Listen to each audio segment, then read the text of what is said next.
They say the youth of the future, but what about now?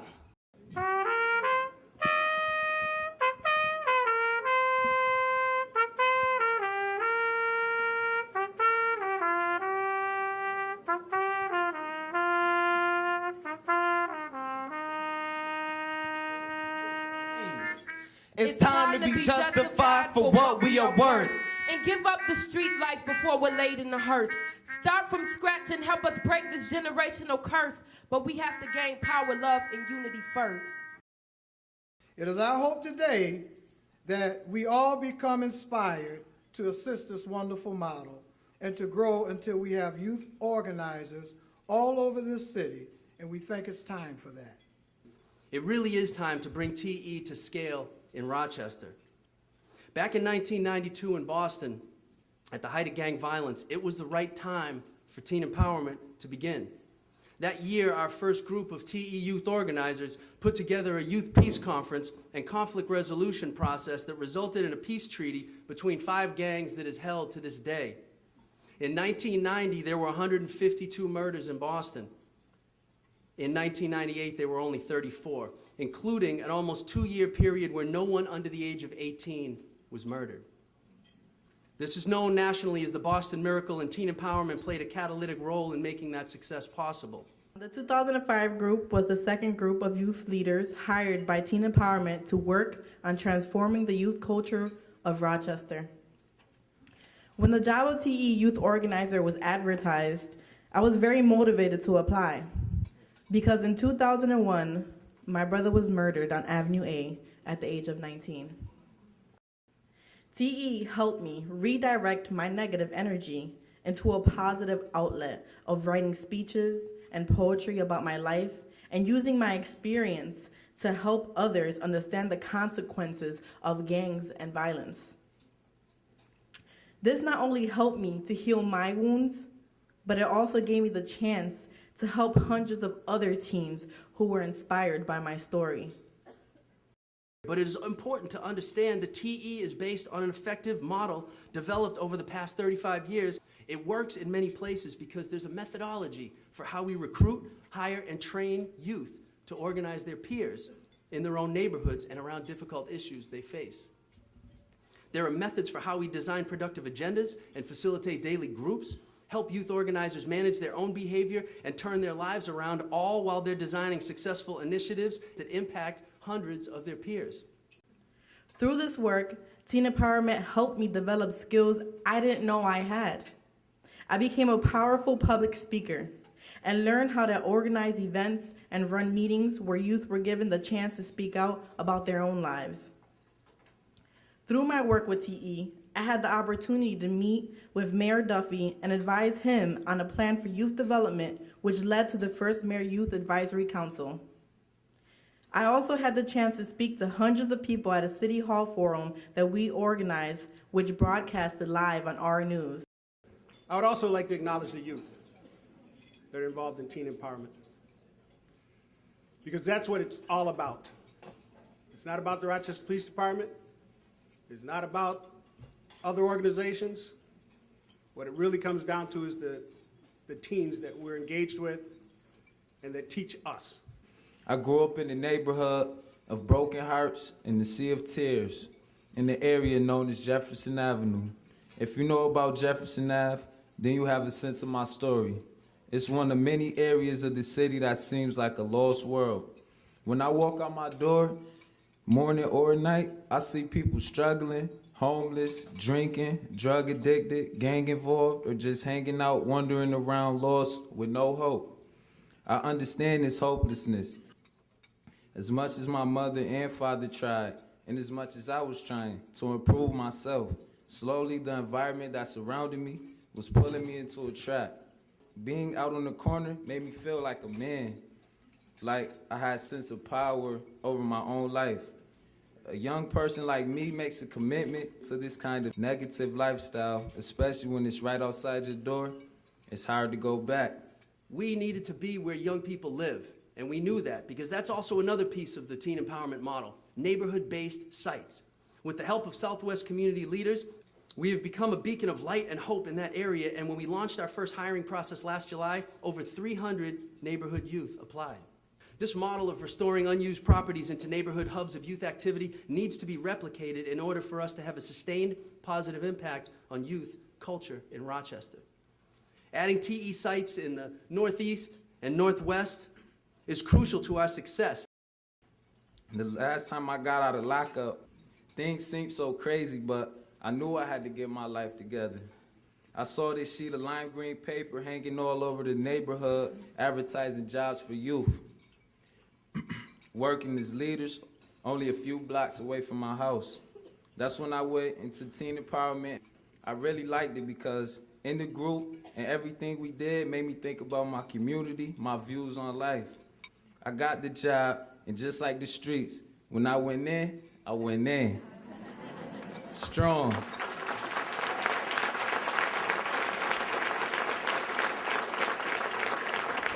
I was working with a whole group of youth from my community. We started organizing events for teens in my neighborhood. Some of my boys, even my brothers, got involved. I never thought they'd step foot in the program. Youth from all over the Southwest and their families started to come into TE for our brunches, game nights, open mics, and dialogues. They came respectfully, peacefully, and ready to get involved because they respect us and what we're trying to do. This is the power of TE.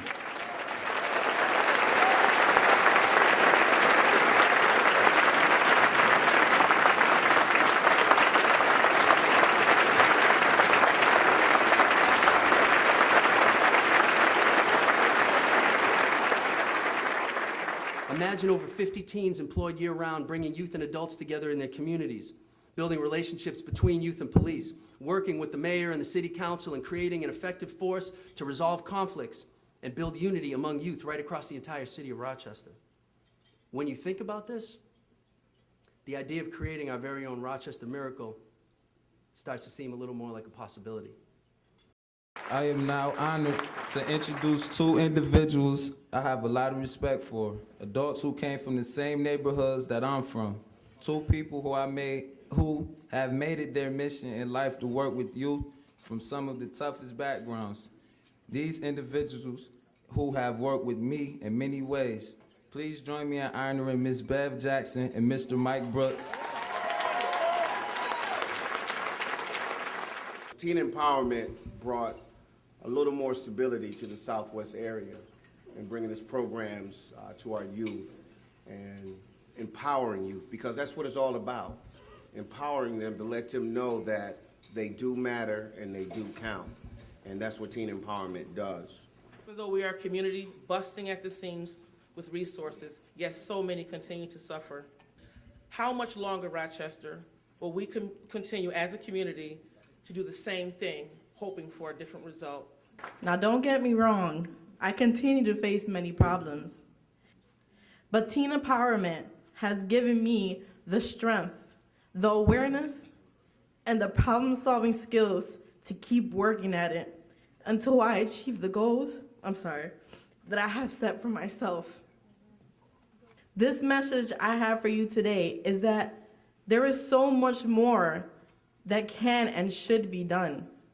Imagine the impact that teen empowerment could have if instead of just one neighborhood site, there were 3 or 4 around the city where young people have the chance to lead the way I did. I can only dream of what more could be accomplished if TE were given the chance to grow. It's too late for my brother and for too many other Rochester youth who have been lost.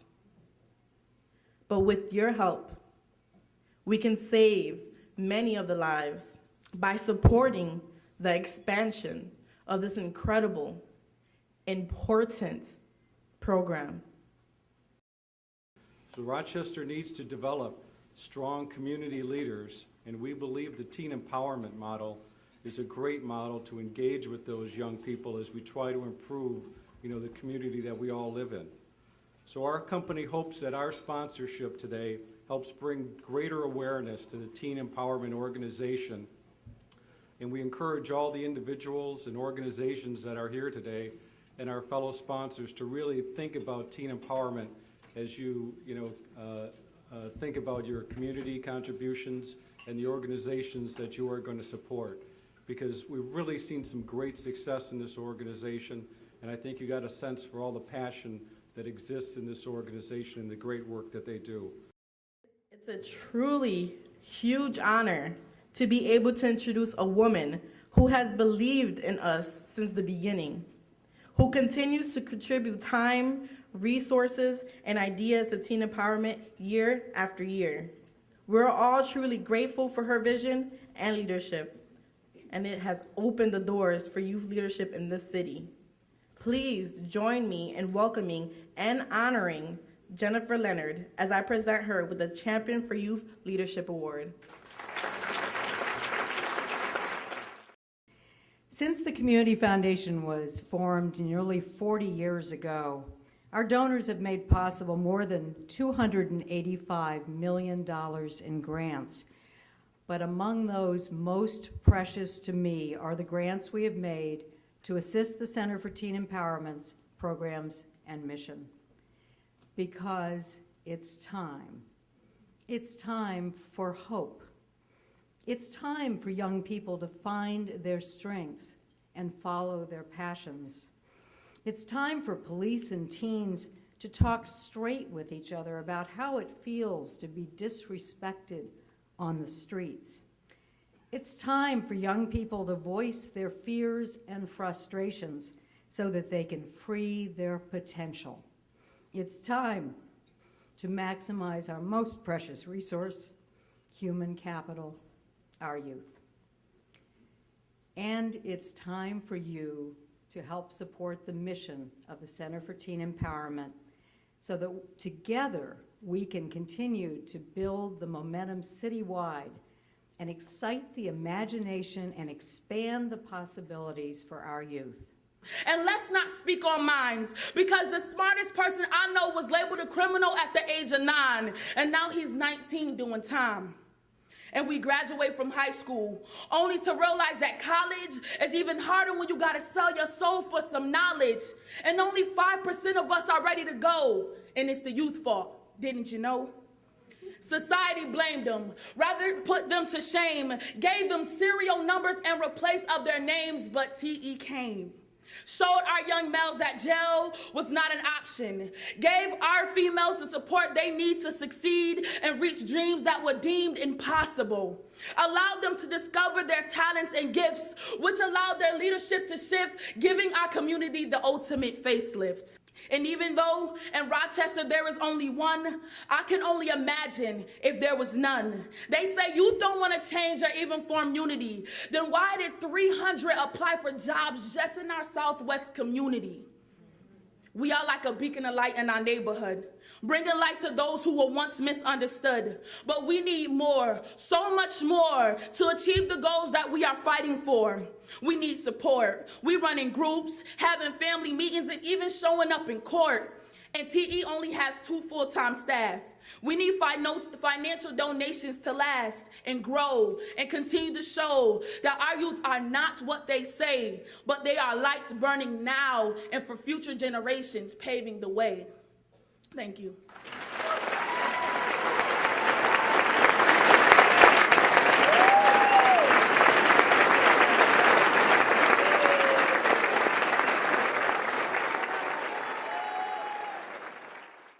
But TE is an oasis in a desert of despair. The capital of pace, a space to delete fear. Plain and simple, we care. There's not a mountain high or a valley low, enough to hold us back from getting where we have to go. United we stand, divided we fall. I'd rather die for what's right than not fight it at all. It's time for everyone in this room to see that things will never change if you just let it be. It's time.